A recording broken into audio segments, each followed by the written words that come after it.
Normal is a brand adding plus to a larger variant of an already existing phone, the S24 Plus, the iPhone 15 Plus. Normally, plus means a bigger screen, a bigger battery, even more RAM in some cases, but nothing is anything but normal. I mean, you get the point. Modularish designs, transparent backs, Wolverine earbuds, and now this, the new Nothing Phone 2A Plus. So what all is plus about this phone? Time to find out. This is Rupesh, you're watching Sillycorns. Do the whole subscribe, bell icon routine, and let's cut to the chase.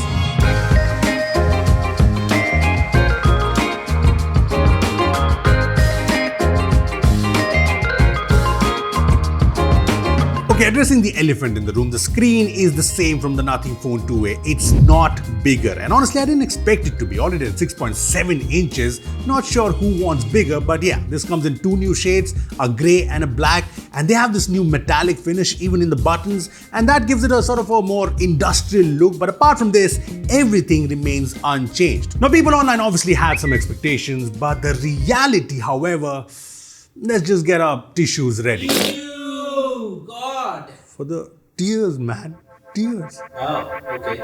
So the back is still plastic, not glass. The frame is still plastic, not metal. The glyph LEDs remain the same, even functionality-wise. Nothing new added in the software. Wireless charging was also expected, but that's also not present. The IP rating remains the same. There's NFC, the same but responsive fingerprint scanner is there. Even the battery remains the same at 5000 mAh, but the charging is slightly faster at 50 watts, up from 45 watts. And there's reverse wired charging now at 5 watts, which might be handy in emergencies. Also, no charger in the box. The front also has the same panel, although I did feel the 2A Plus's screen to have a slightly warmer tone compared to the 2A, but that apart, it's the same. So in terms of design and display, the Phone 2A Plus is basically the Phone 2A in a new shade. So what exactly is the big upgrade? Well, that would apparently be the new Dimensity 7350, but there's a couple of twists here. One, this still has the UFS 2.2 storage with LPDDR4X RAM. Yeah, still no UFS 3.1, but this does have 256GB storage in the base variant. And when I ran the storage benchmark, it was hitting 70K, which is more than what you get from UFS 2.2. And I checked on the Phone 2A as well, and it too was hitting 70K, so maybe nothing's optimized the storage to be faster.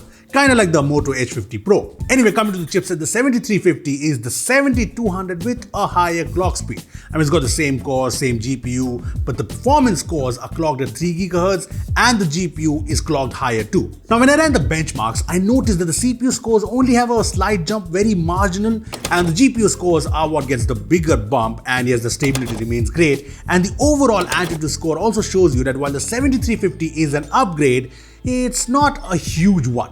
There's also no throttling here. The temperature when running benchmarks is slightly higher compared to 2A, but nothing alarming. Now, these numbers apart, the performance here is pretty smooth like the 2A. No major bugs or anything. Everything remains smooth and responsive. And when it comes to games, the 7350 supports the same graphic settings as the 7200. BGMI runs at 60 FPS max, COD Mobile runs at 90 FPS max, and the performance in these games is good. I mean, we tested things and the FPS was pretty stable, as you can see from this graph. The performance in Genshin Impacts at 260 FPS is a bit up and down, and you do notice some stutters, and you can see that in the FPS graph as well. The point is the performance is good here, but the 7350 chipset is a very minor upgrade to the 7200. I mean, it's no match still to the Poco F6 and the Realme GT60s of the world. Performance apart, there's also the selfie camera that has gotten an upgrade. 50 megapixel sensor now with 4K video recording, and 4K videos from the front are definitely a good addition if you shoot vlogs and stuff. Now, as for the 50 megapixel sensor, we all know megapixels don't mean nothing, and the truth is it takes decent selfies, no doubts about that, but I personally found the skin tones and HDR in the Phone 2A's front camera a little better. Yeah, kinda tells you the megapixel story. The rear cameras are the same dual 50 megapixel sensors, but nothing did mention that they have optimized things better. And as for the photos, the Phone 2A Plus does capture richer colors compared to the 2A while not oversaturating things, so that's good. And it's not a huge difference, but you notice this in both daytime and low light. I also felt the Plus handles lights way better, less lens flares all around, and the portrait mode shots are pretty much similar and decent-ish, but even in videos, I found the Plus to capture slightly better colors. So yeah, the camera seems to have been optimized better. On the OS side of things, the Phone 2A Plus comes with Nothing OS 2.6, and like the Phone 2A, you get the super clean experience, no bloatware at all, nothing. You get all the features and all the cool new widgets we all know nothing for. And the Phone 2A Plus, like the Phone 2A, will get 3 OS updates and 4 years of security patches, which is nice. Look, right from the start, Nothing has been all about making tech fun again. From the Nothing Phone 1 to the recent CMF Phone 1, you will agree when I say that Nothing phones have been exciting and super interesting.